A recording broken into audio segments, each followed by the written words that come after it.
potential psyop operation by Russia is raising alarm bells. This operation, hidden behind the guise of a seemingly innocuous interview, could be a part of a larger plot to justify and garner support for Russia's aggressive actions against Ukraine.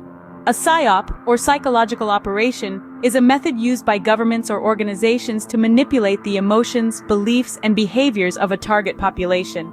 It's a tactic as old as war itself, but in the age of information, its influence has only grown stronger. The Russian government could be using an upcoming interview between American political pundit Tucker Carlson and Russian President Vladimir Putin to sway public opinion in their favor. Carlson, known for his controversial views and sympathy towards Russia, has a history of downplaying Russia's aggressive actions and praising Putin's leadership. His platform, often riddled with conspiracy theories and misinformation, could be the perfect stage for Russia to disseminate its propaganda. The roots of this potential psyop can be traced back to the long-standing feud between Russia and Ukraine, a conflict that has only escalated since the annexation of Crimea by Russia in 2014. Russia sees Ukraine as a part of its sphere of influence and has shown that it will stop at nothing to maintain control over the region.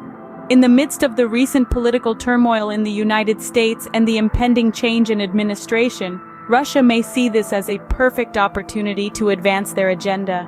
By orchestrating a narrative through Carlson's interview, they could shift the blame onto Ukraine and paint themselves as the victims of this geopolitical game. The alarming use of Iranian drones in the attacks raises further questions about the growing alliance between Russia and Iran and their shared interests in the region.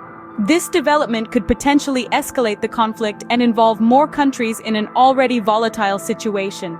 The international community has been quick to condemn these attacks and has urged for an immediate de-escalation of the conflict. The United Nations has called for an emergency meeting to address this crisis and find a peaceful resolution. Meanwhile, the people of Ukraine live in a state of constant fear, uncertain of when the next strike will occur. Their government has declared a state of emergency and has urged its citizens to stay vigilant and indoors. As for the upcoming interview between Carlson and Putin, it is almost certain that it will be riddled with propaganda and misinformation. It is of utmost importance for the media and the public to remain cautious and not fall for Russia's manipulative tactics. The truth must be sought out diligently, and the aggressor must be held accountable for their actions. The safety and well-being of the people of Ukraine should be the highest priority in this precarious situation.